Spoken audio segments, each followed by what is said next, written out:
कि ये हिंदुओं के त्यौहार ने।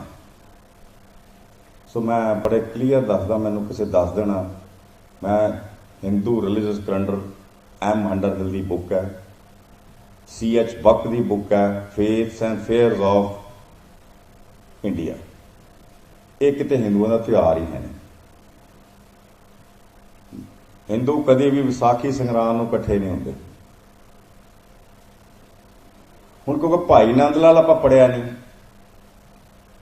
गांधीनामा पढ़ोगे तो हम दस देंगे कि ये जिहड़े 2 दिन मुकर्रर किए गुरु पातशाह ने वो किहदे लई कीते।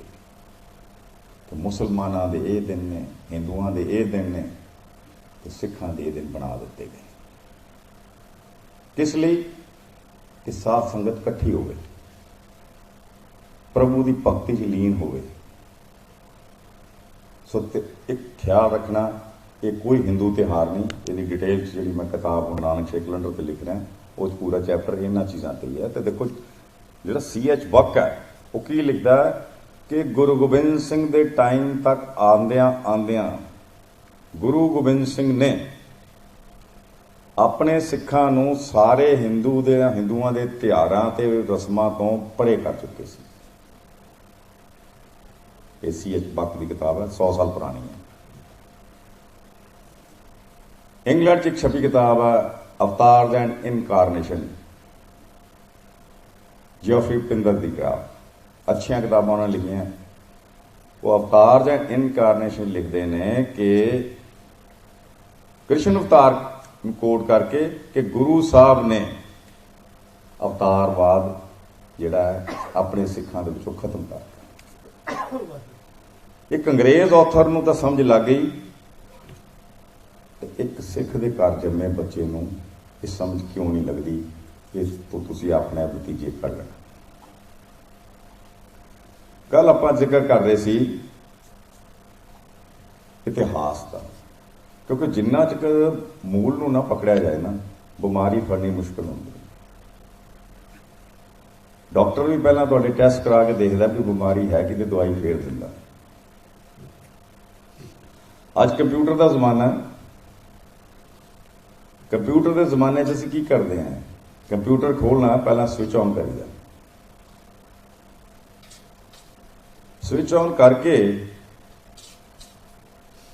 तो कंप्यूटर नहीं खुलता। वो कहता जी अपना कोड दिओ, जे कोड ही नहीं है, पासवर्ड नहीं है, तो तुसीं वो कंप्यूटर खोल के कुछ नहीं लै सकते। इस तरह गुरु ग्रंथ साहब जी का जिहड़ा पासवर्ड है वो भाई गुरदास भी ने, दसम ग्रंथ भी।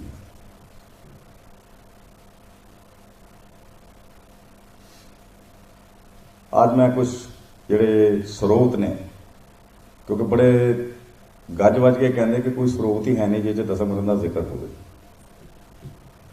तो 15 स्रोत हैं जिन्हों चो अज मैं जिक्र करांगा। रहतनामा हजूरी भाई देसा सिंह। हुण भाई देसा सिंह भाई मनी सिंह के बेटे ने। मैं कल भी गल की सी, 2 भाई देसा सिंह होए ने, एक भाई मनी सिंह के बेटे सन, एक दूसरे सी हजूरी सिंह जिहड़े कि अमृतसर दे भी सी, फिर साउथ भी गुरु गोबिंद सिंह जी दे नाल गए ने। वो लिखते हैं कि मैं जदों अंतर ध्यान अवस्था सी तो गुरु साहब ने मैनूं दर्शन दिते। वो दर्शन दे रहे हैं तो मैनूं दस रहे हैं कि दसम ग्रंथ की रचना किस तरह हुई। ये मैं ज़्यादा तुहानूं समकाली रहता मैं पहला इस रहतनामे गुरु गोबिंद सिंह जी के जिहड़े अमन फरमान है वो दर्ज ने। रहनी रहे सोई सिख मेरा, इस असीं गायन भी करते हैं। ये रहतनामा इतिहासक तौर पर बहुत ही इंपॉर्टेंट रहतनामा है। इस दे विचों कहंदे ने, सुनो सिंह एक बचन हमारा, प्रथमे हमने जाप उचारा। मैं सिर्फ उतो पढ़ांगा, जदों नाल फिर बाणी डिस्कस करदा। ਹੁਣ ਉਹ ਕਹਿੰਦੇ ਕਿ ਪਹਿਲਾਂ ਅਸੀਂ ਜਾਪ ਸਾਹਿਬ ਉਚਾਰਿਆ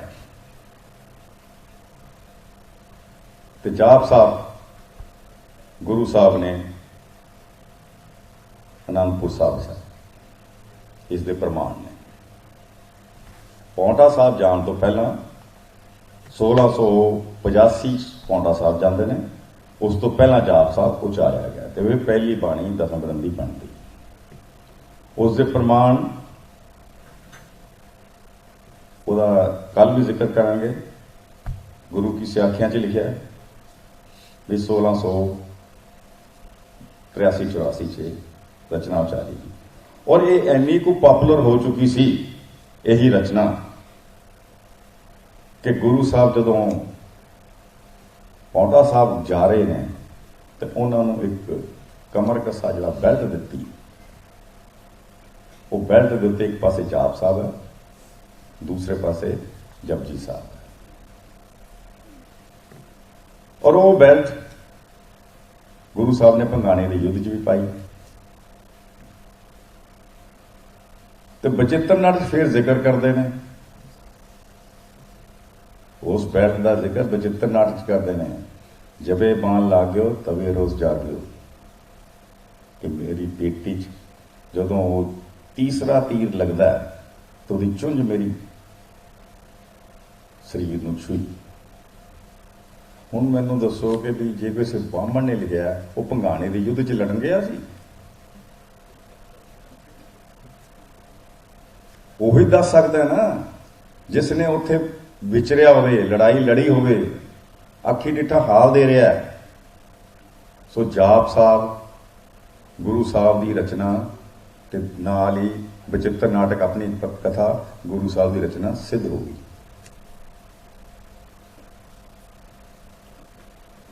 ਫਿਰ ਇਹ ਕਹਿੰਦੇ ਨੇ ਕਿ ਜਾਪ ਸਾਹਿਬ ਸ਼ਿਵ ਪੁਰਾਣ ਹੈ।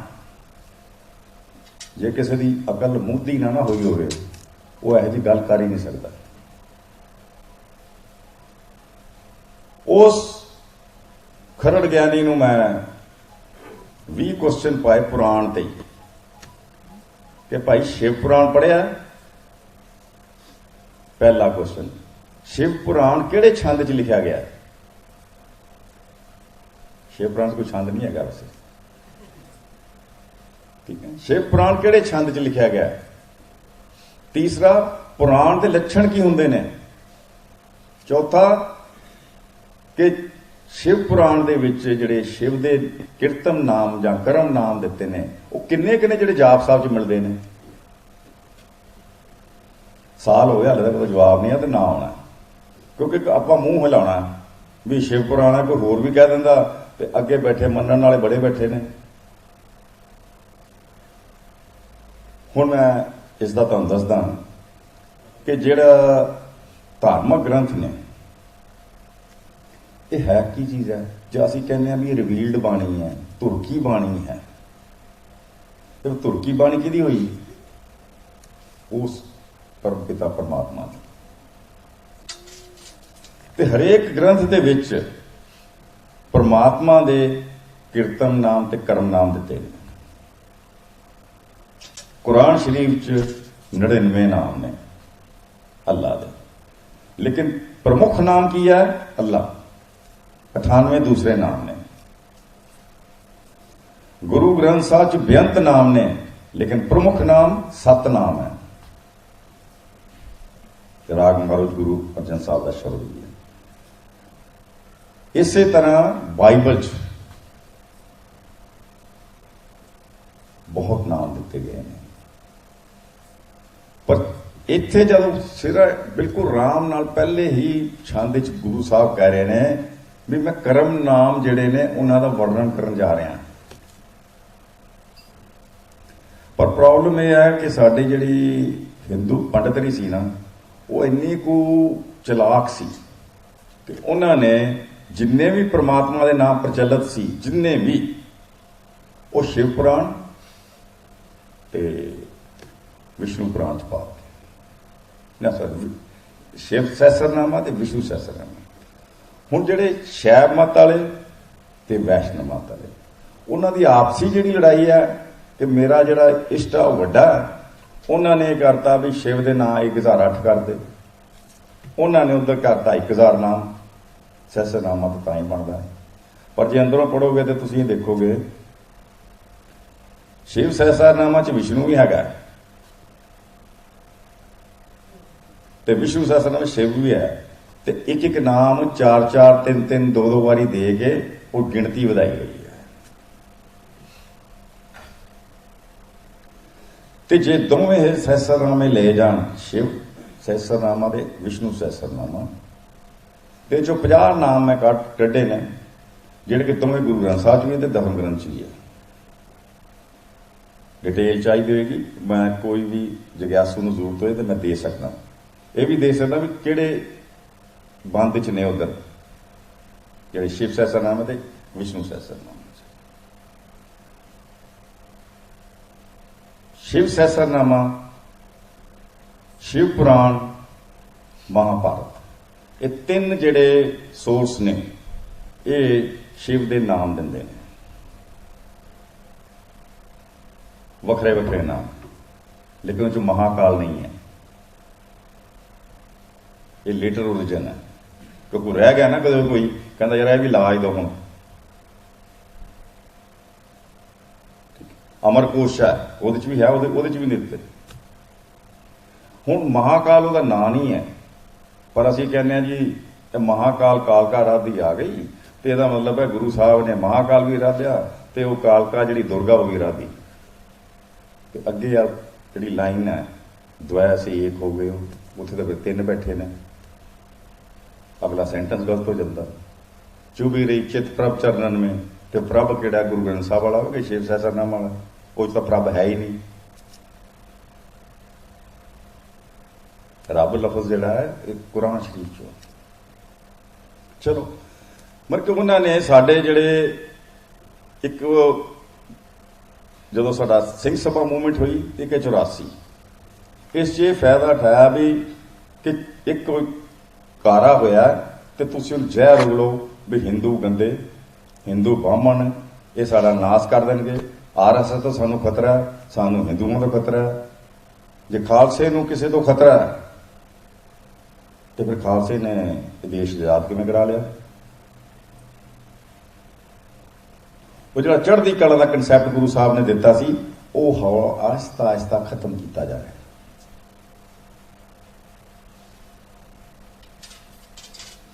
जिहड़ा महाकाल लफज है ये वखरे रिलीजियस ट्रेडिशन च वखरे वखरे तौर पर यूज होया है। बुद्धिज्म च ये बुद्ध का अर्दली है महाकाल। हिंदू धर्म च क्योंकि उन्होंने बनाए ने देवी देवते कि जी क्रिएटर, प्रजर्वर ते डिस्ट्रॉयर, ब्रह्मा विष्णु महेश, ते ना तो गुरु ग्रंथ साहिब ते ना किते दसम ग्रंथ च यह जी कोई गल है कि भी साडा क्रिएटर तो यह है, साडा प्रजर्वर यह है तो डिस्ट्रॉयर यह है। दुआ सिरा के आप स्वामी है,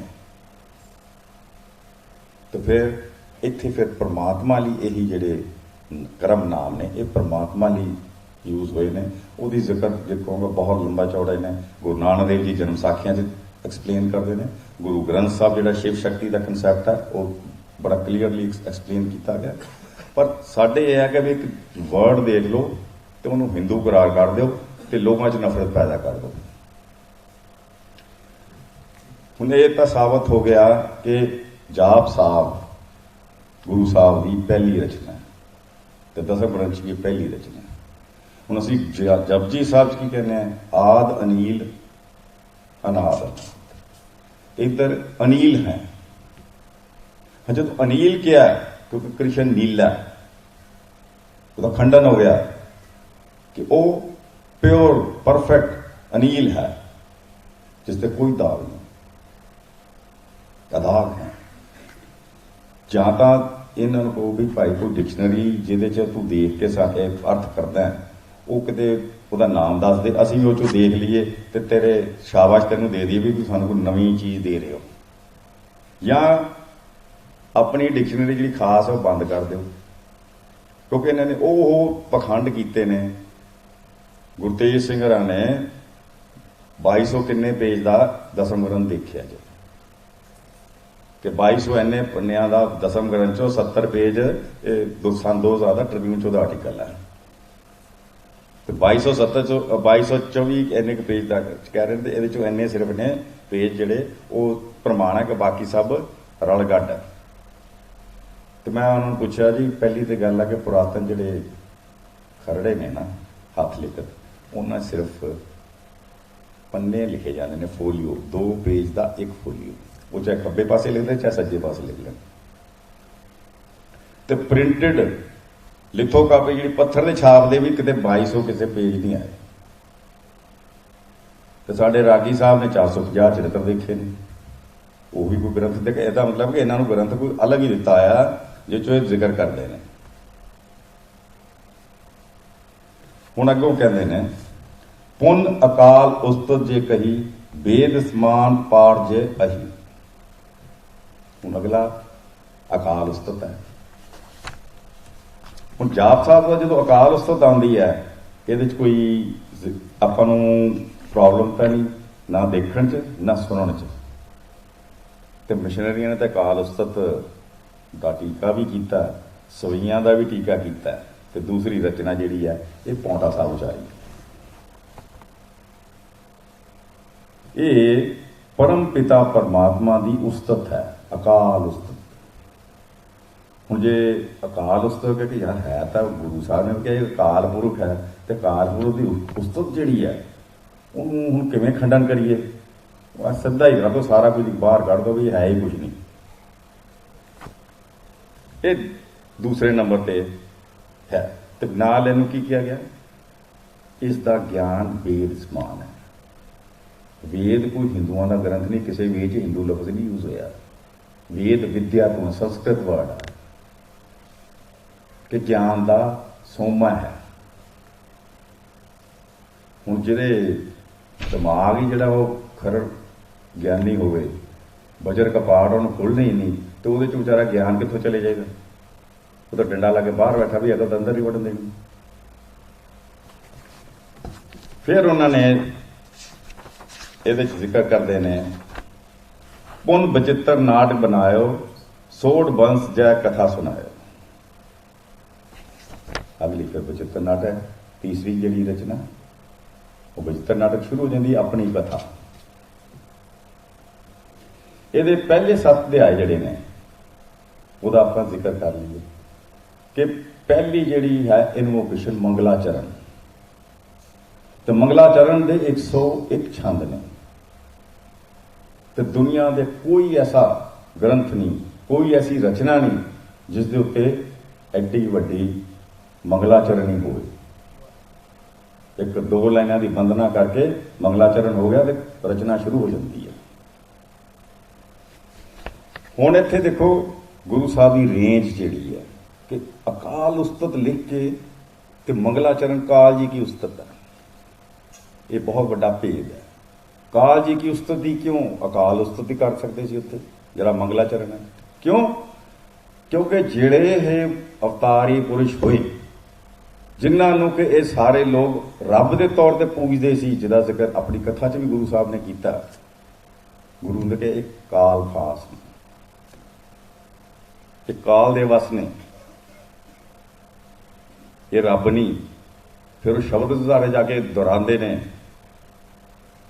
ਕਿ ਰੱਬ ਤਾਂ ਨਿਰਾਕਾਰ ਹੈ, ਅਬਿਨਾਸ਼ੀ ਹੈ, ਇਹਨਾਂ ਦੇ ਆਕਾਰ ਨੇ, ਇਹ ਜੰਮਦੇ ਨੇ ਤੇ ਫਿਰ ਮਰਦੇ ਨੇ, ਕਾਲ ਪੁਰਖ। ਇਸੇ ਲਈ ਗੁਰੂ ਸਾਹਿਬ ਤੇ ਕਹਿੰਦੇ ਨੇ ਜੋ ਹਮਕੋ ਪਰਮੇਸ਼ਰ ਹੋਤੇ ਸਭ ਨਰਕ ਹੋਣੇ ਨੂੰ ਨਰਕ ਕੁੜ ਕੇ ਜਾ ਕੇ ਵੀ ਭਾਈ ਮੈਨੂੰ ਵੀ ਨਾ ਕਿਤੇ ਕਾਲ ਪੁਰਖ ਸਮਝ ਲਿਓ। ਮੈਂ ਉਹ ਜਿਹੜੇ ਪਿੱਛੋਂ ਅਵਤਾਰੀ ਪੁਰਸ਼ ਚਲੇ ਆ ਰਿਹਾ, ਉਸੇ ਹੀ ਸੀਰੀਜ਼ ਦੇ ਵਿੱਚ ਪਰਮਾਤਮਾ ਦਾ ਜਿਹੜਾ ਬਚਿੱਤਰ ਨਾਟਕ ਹੈ ਉਹਦਾ ਇੱਕ ਹਿੱਸਾ।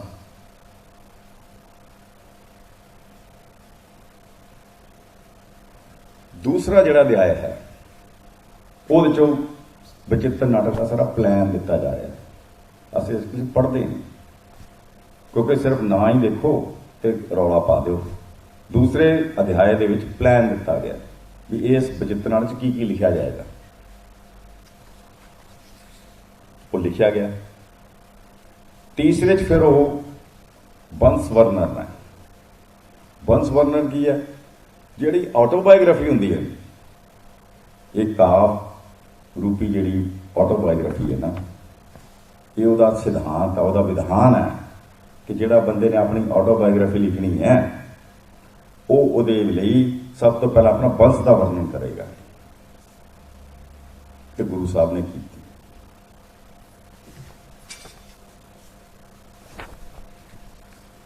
ते सोढियां ते बेदियां की जिहड़ी निरंतर जंग है उसका जिक्र करते हैं, ते फिर दसते हैं कि सोढियां ने बेदियां नूं हरा के सारा राजपाट खो लिया,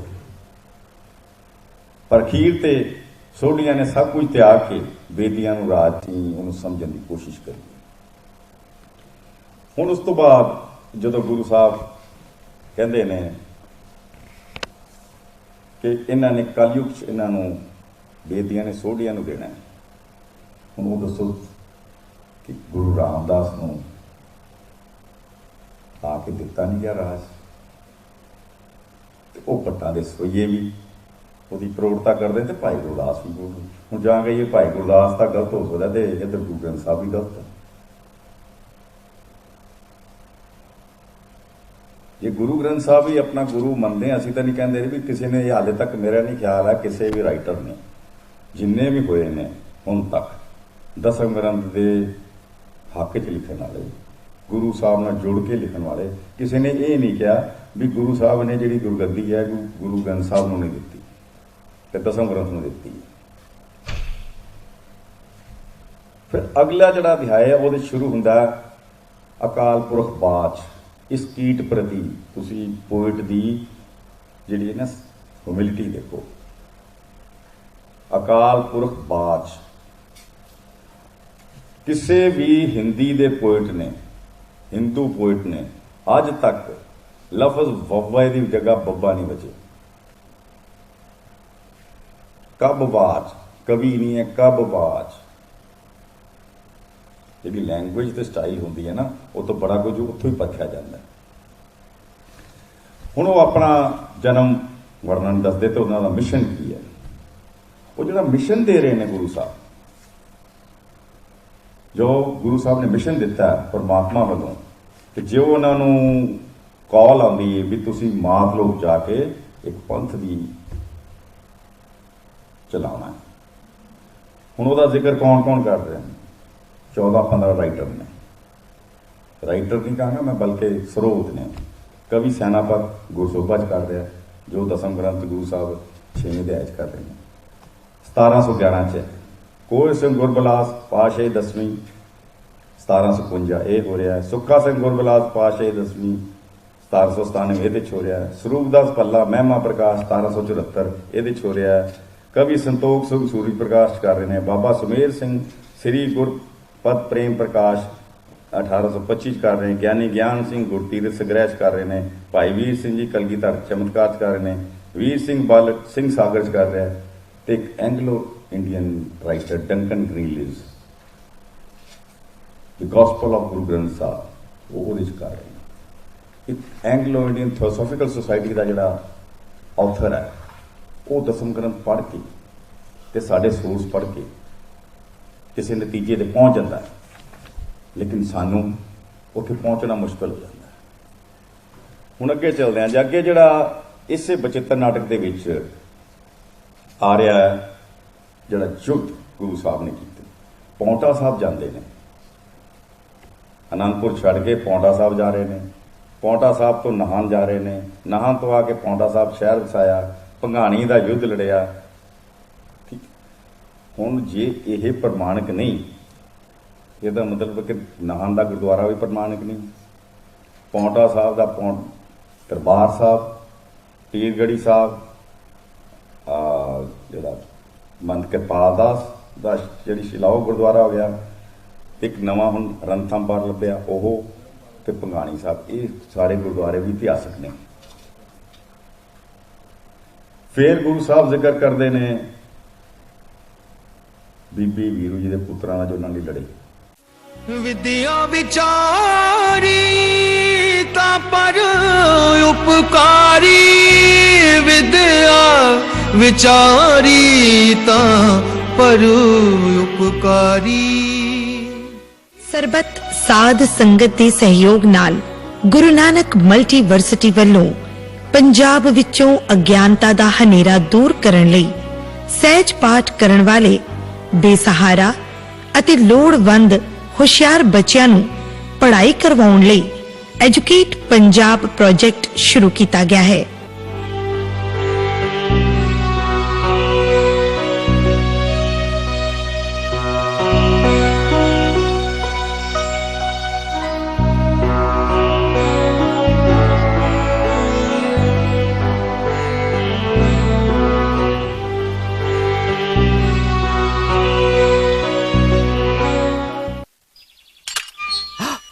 The gate!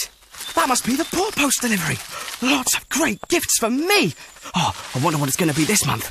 Tasty snacks, great toys, delicious food, posh shampoo, all from top brands. It's so exciting. And it's not just for us dogs. Poor Post is for cats too. Come on, Steve. Poor Post's here. Poor Post, a monthly box of goodies for your furry friend. At Marbles, we work hard to accept you and put you in control, even if you have a poor credit history. Answer a few easy questions and our Fast Check service will tell you if you're likely to be accepted. You'll get an instant response and it won't affect your credit rating. Marbles' free SMS alerts could help you stay in charge of your spending, and you can change your monthly repayment date up to twice a year.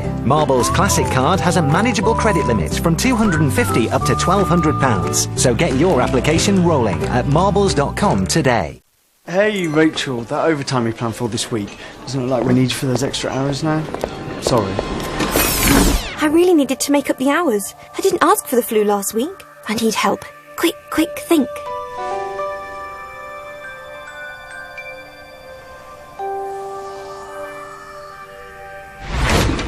Okay, but you'd better put me top of the list for next week. Okay, promise. Restore some order with a short-term loan from Quickquid. Find out more at quickquid.co.uk. Welcome. My name is Janik Gok and I'm an artist from Estonia, and I would want to show you how simple it is to do some art.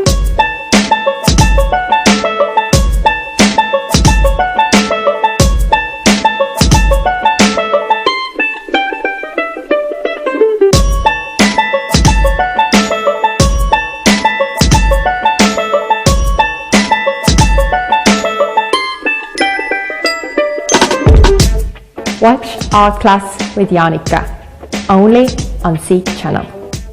Waheguru ji ਕਾ ਖਾਲਸਾ ਵਾਹਿਗੁਰੂ ਜੀ ਕੀ ਫਤਿਹ। ਗੁਰੂ ਪਿਆਰੀ ਸਾਧ ਸੰਗਤ ਜੀ, ਜੋ ਇਹ ਗੁਰਮਤਿ ਸਮਾਗਮ ਹਨ ਜੋ ਗੁਰਦੁਆਰਾ ਸ੍ਰੀ ਗੁਰੂ ਹਰਗੋਬਿੰਦ ਸਾਹਿਬ ਟੀਵੀ ਡੈਲ ਵਿਖੇ ਕਰਾਏ ਜਾ ਰਹੇ ਹਨ, ਇਹ 24 ਤਰੀਕ ਨੂੰ ਸ਼ਾਮ ਨੂੰ 6 ਵਜੇ ਇਹਨਾਂ ਦੀ ਰਮਤਾ ਹੋਵੇਗੀ ਅਤੇ ਜਿਨ੍ਹਾਂ ਦੇ ਭੋਗ ਸ਼ਨੀਚਰਵਾਰ ਸ਼ਾਮ ਨੂੰ 9 ਵਜੇ ਪਾਏ ਜਾਣਗੇ।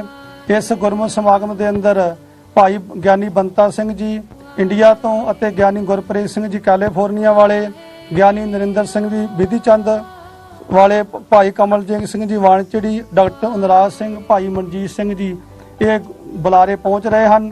ਸੰਗਤਾਂ ਨੂੰ ਨਿਮਰਤਾ ਸਹਿਤ ਬੇਨਤੀ ਹੈ ਕਿ ਸਾਰੀਆਂ ਸੰਗਤਾਂ ਨੇ ਗੁਰੂ ਘਰ ਪਹੁੰਚ ਕੇ ਗੁਰਮਤਿ ਵਿਚਾਰਾਂ ਸਰਵਣ ਕਰਕੇ ਲਾਹਾ ਪ੍ਰਾਪਤ ਕਰਨਾ ਹੈ ਜੀ।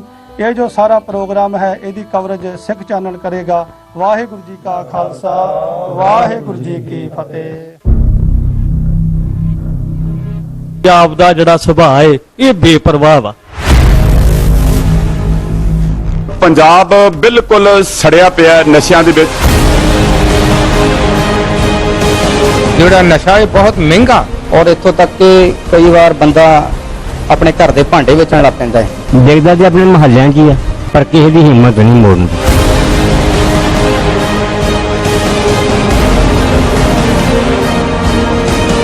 ਝੋਨੇ ਤੇ ਪਾਬੰਦੀ ਲੱਗ ਸਕਦੀ ਹੈ, ਇੰਨੇ ਸਮੇਂ ਨੂੰ ਬੀਜਣਾ ਹੈ, ਨਸ਼ੇ ਤੇ ਪਾਬੰਦੀ ਕਿਉਂ ਨਹੀਂ ਲੱਗਦੀ?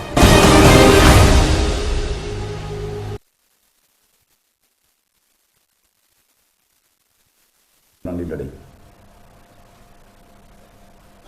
ਸੰਗੋਸ਼ਾ ਜੋ ਉਸ 'ਚ ਸ਼ਹੀਦ ਹੁੰਦੇ ਨੇ ਉਹਦੀ ਬਹਾਦਰੀ ਦਾ ਜ਼ਿਕਰ ਕਰ ਰਹੇ ਨੇ। ਹੁਣ ਸੰਗੋਸ਼ਾ ਨੂੰ ਮੈਂ ਤੁਹਾਨੂੰ ਇਹ ਦੱਸਦਾ ਕਿ ਇਹ ਤਾਂ ਬਹੁਤ ਹੀ ਛੋਟੇ ਲੈਵਲ ਦੀ ਛੋਟੀ ਬੁੱਧੀ ਦੇ ਬੰਦੇ ਹੋਣਗੇ। ਇੱਕ ਡਾਕਟਰੇਟ ਪ੍ਰਿੰਸੀਪਲ, ਉਹਨਾਂ ਨੇ ਇੱਕ ਕਿਤਾਬ ਲਿਖੀ, ਡਾਕਟਰ ਬੇਅੰਤ ਕੌਰ ਨੇ, ਬਚਿੱਤਰ ਨਾਟਕ ਇੱਕ ਅਪੂਰਵ ਗ੍ਰੰਥ। ਉਹ ਜਦੋਂ ਦੇਖਦੇ ਨੇ ਵੀ ਸੰਗੋ ਸ਼ਾਹ ਕੌਣ ਹੈ ਤੇ ਸੰਗਰਾਮ ਸ਼ਾਹ ਕੌਣ ਹੈ, ਉਹ ਕਹਿੰਦੇ ਸੰਗੋ ਸ਼ਾਹ ਬੀਬੀ ਵੀਰੋ ਜੀ ਦਾ ਪੁੱਤਰ, ਸੰਗਰਾਮ ਸ਼ਾਹ ਇੱਕ ਦੂਸਰਾ ਯੋਧਾ, ਜਦ ਕਿ ਦੋ ਨਹੀਂ ਇੱਕ ਹੀ ਹੈ। ਇਹ ਸਮਝਣ ਲਈ ਇਹ ਜਿਹੜੇ ਗ੍ਰੰਥ ਹੁੰਦੇ ਨੇ ਨਾ, ਇਹਦੇ ਲਈ ਥੋੜ੍ਹਾ ਜਿਹਾ ਨਹੀਂ ਕਾਫੀ ਸਮਾਂ ਲੱਗਦਾ ਹੈ। ਉਹ ਜਿਹੜੇ ਸ਼ਹੀਦੀਆਂ ਹੋਈਆਂ ਉਹ ਤਾਂ ਫਿਰ ਸਭ ਪਖੰਡ ਹੈ, ਸਭ ਇਤਿਹਾਸ ਹੈ, ਇਤਿਹਾਸ ਹੈ ਹੀ ਨਹੀਂ। ਉੱਥੇ ਮੱਥਾ ਟੇਕਣ ਜਿਹੜੇ ਜਾਂਦੇ ਨੇ ਉਹਨਾਂ ਨੂੰ ਵਿਚਾਰਿਆਂ ਨੂੰ ਸਮਝ ਨਹੀਂ। ਉਸ ਤੋਂ ਬਾਅਦ ਤੁਸੀਂ ਆਓ ਕਿ ਇਸੇ ਜਿਹੜੇ ਸੰਦਰਭ 'ਚ ਮੈਂ ਜੇ ਪੁੱਛਾਂ 6ਵੇਂ ਅਧਿਆਏ ਤੇ ਸੀਸਗੰਜ ਗੁਰਦੁਆਰੇ ਦੇ ਬਾਹਰ ਕੀ ਲਿਖਿਆ? ਤੇਗ ਬਹਾਦਰ ਸਿਮਰਿਏ ਘਰ ਨਾ ਜਾਵੇ ਤਾਂ। ਬੰਗਲਾ ਸਾਹਿਬ ਬਾਰੇ ਕੀ ਲਿਖਿਆ? ਸ੍ਰੀ ਹਰਿਕ੍ਰਿਸ਼ਨ ਧਿਆਈ ਹੈ ਜਿਸ ਜਿੱਥੇ ਸਤਿਗੁਰ ਜਾਏ। ਫਿਰ ਨਾ ਜਾਓ ਨਾ ਉੱਥੇ। ਤੁਸੀਂ ਆਪਣਾ ਕਿਨਾਰਾ ਕਰਨਾ ਚਾਹੁੰਦੇ ਹੋ, ਜ਼ਰੂਰ ਕਰੋ, ਕੋਈ ਕੰਪਲਸ਼ਨ ਨਹੀਂ ਹੈ। ਕਿਉਂਕਿ ਸਿੱਖ ਜਿਹੜਾ ਹੈ, ਸਿੱਖੀਜ਼ਮ ਜਿਹੜਾ ਹੈ ਨਾ, ਇੱਕ ਜਿਹੜੀ ਕੰਪਲਸ਼ਨ 'ਚ ਤੇ ਕਨਵਰਜਨ 'ਚ ਬਿਲੀਵ ਹੀ ਨਹੀਂ ਕਰਦਾ, ਪਰਸੂਏਸ਼ਨ 'ਚ ਬਿਲੀਵ ਕਰਦਾ। ਇਸੇ ਲਈ ਹਿੰਦੂ ਵੀ ਆਏ, ਮੁਸਲਮਾਨ ਵੀ ਆਏ, ਤੇ ਜਿਨ੍ਹਾਂ ਨੂੰ ਇਹ ਔਖਾ ਲੱਗਿਆ ਉਹਨਾਂ ਨੂੰ ਧੰਦੇ ਦੇ ਬਣਾ ਲਿਆ। ਅਕਾਲੀ ਕੌਰ ਸਿੰਘ ਜੀ ਨੇ ਇੱਕ ਬੁੱਕ ਲਿਖੀ ਸੀ, ਹਜ਼ੂਰੀ ਸਾਥੀ, ਹਜ਼ੂਰ ਸਾਹਿਬ, ਉਹ ਮਰਿਆਦਾ ਤੇ ਸੀ, ਕਾਫੀ ਲਿਖਿਆ। ਉਹ ਕਹਿੰਦਾ ਜਿਹਨੂੰ ਜੋ ਚੀਜ਼ ਨਹੀਂ ਚੰਗੀ ਲੱਗਦੀ ਉਹ ਕਹਿੰਦਾ ਮਰਿਆਦਾ ਹੀ ਠੀਕ ਨਹੀਂ ਹੈਗੀ।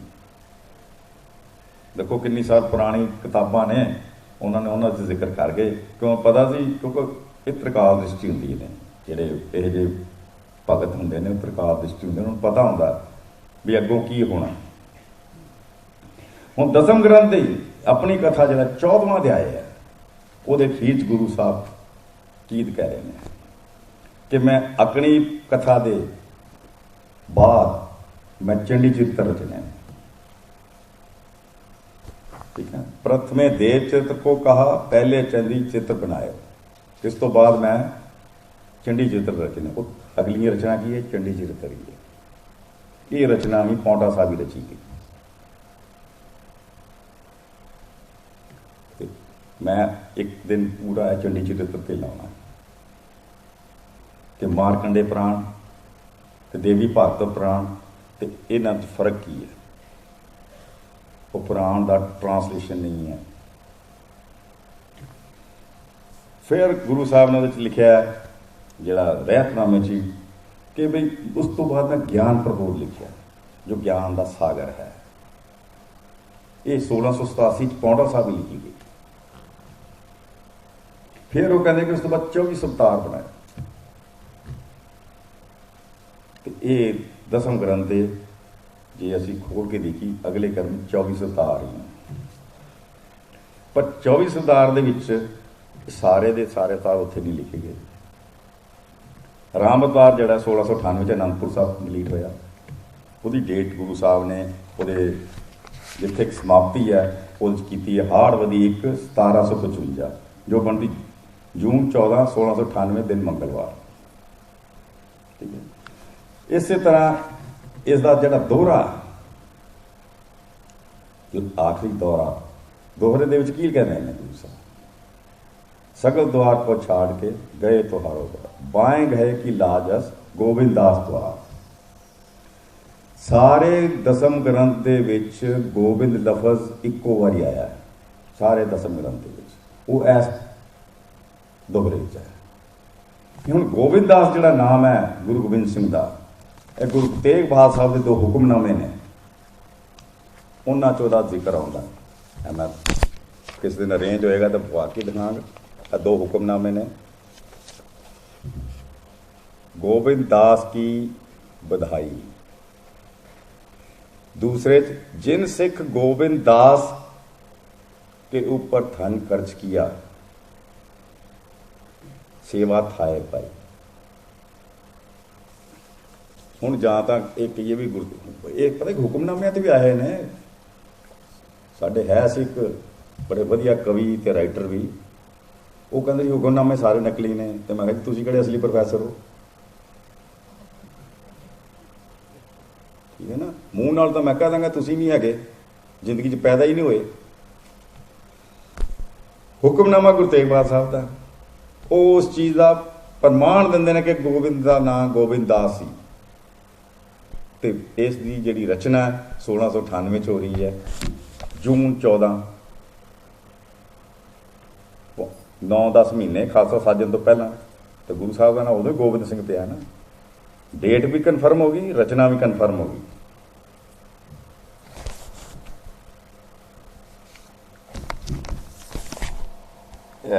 ਦੱਸਿਆ ਨਾ ਇੱਕ ਹੁਕਮਨਾਮਾ ਜਿਹੜੀ ਮੈਂ ਕਿਤਾਬ ਬਣੀ, ਉਹਦੇ 'ਚ ਹੁਕਮਨਾਮਾ ਨੰਬਰ 14 जिस लिखा गोविंद दास की बधाई।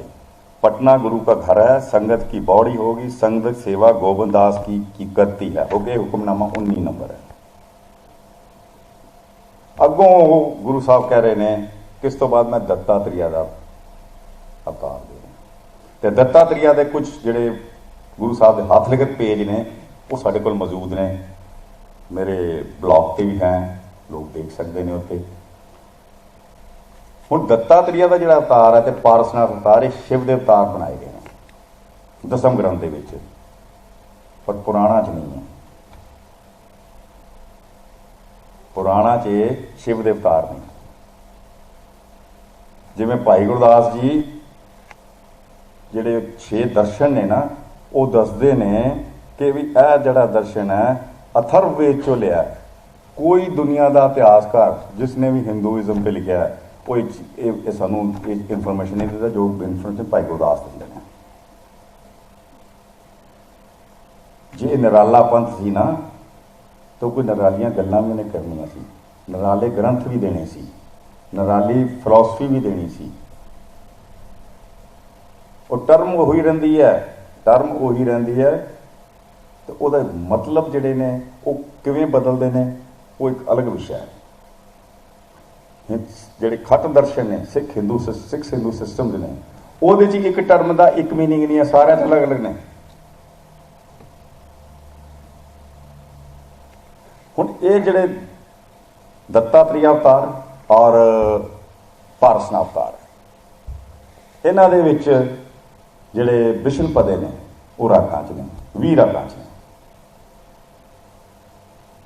ਤੇ 20 'ਚੋਂ 18 ਮੈਂ ਕੱਲ੍ਹ ਵੀ ਦੱਸਿਆ ਕਿ ਗੁਰੂ ਗ੍ਰੰਥ ਸਾਹਿਬ ਵਾਲੇ ਨੇ, 2 ਜਿਹੜੇ ਪਰਜ ਤੇ ਡਾਣਾ ਨੇ ਉਹ ਦੂਸਰੇ ਤੇ। ਕਿਉਂਕਿ ਸਮਾਂ ਹੋ ਗਿਆ, ਬਾਕੀ ਜਿਹੜੀ ਹੈ ਅਗਲੀ ਜਿਹੜੀ ਕਥਾ ਇਸੇ ਸੰਦਰਭ ਵਿੱਚ ਉਹ ਕੱਲ੍ਹ ਕਰਾਂਗੇ ਜੀ। ਵਾਹਿਗੁਰੂ ਜੀ ਕਾ ਖਾਲਸਾ, ਵਾਹਿਗੁਰੂ ਜੀ।